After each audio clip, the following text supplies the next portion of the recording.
Usa na pud ka opportunity nga makaulit tag isla bisag wa tay kwarta. Shush! Sa pud ang pinakaganahan ako diri sa among isla ang kini ang dagat para taw ang katinaw di ay. Welcome to Gatangan Island!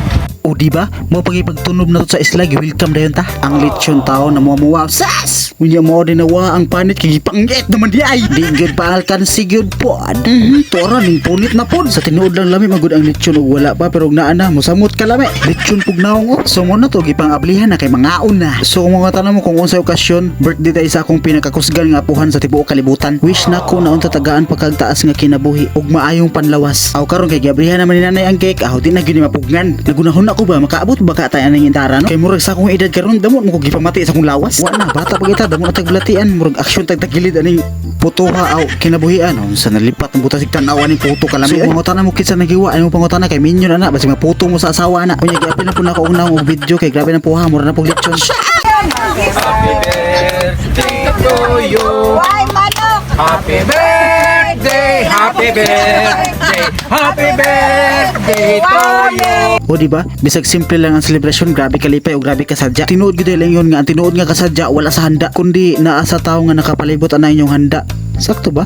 Muro mo balik pero tinuod lang lami man gyud nay handa gyud pod kay mapas mo tana inyong kalaki. Yes! Aray mo. O di ba? Grabe kasadya bisag simple lang ang celebration. Mo na importante ba de? Dili ka bayran kwarta ang tinuod na kalipay. Pero og tagaan tag kwarta malipay pud ta oy. Bitaw dili jud ka bayran kwarta ang tinuod na kalipay. Pero og ingon ani aw lipay ta oy. Kaon gyud na. Labi na imong gikaon lechon, paklay ug kalderitang kanding. Yes! Makaingon na pud kag way bahaw. Pero hinahinay labuta ni pagkaon na kay delikado ba ni sa tong kalusugan. Pero wa kay kabusgan hala bira. Pero lamig gyud magkaon taplit sa dagat kanang kusog kayong hangin, nya nag-uusap ka, unya moto na wa na gipanuhot na ka. Alam mo pala buka imong baron di masudlag hangin. Grabe pa mo halo mo iro gyud pod. Unya pag human to kaon diretso sa kabaybayunan kay nindot kayo ang dagat tinaw kayo kaso lang ning hubas na. Sa moto uli sa ako.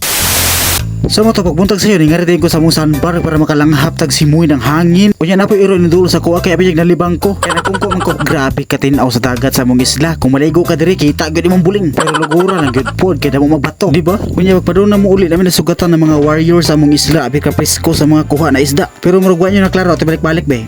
Di ba? Presko kayong isda. Tama na. Ayun nagbalik gyud pod.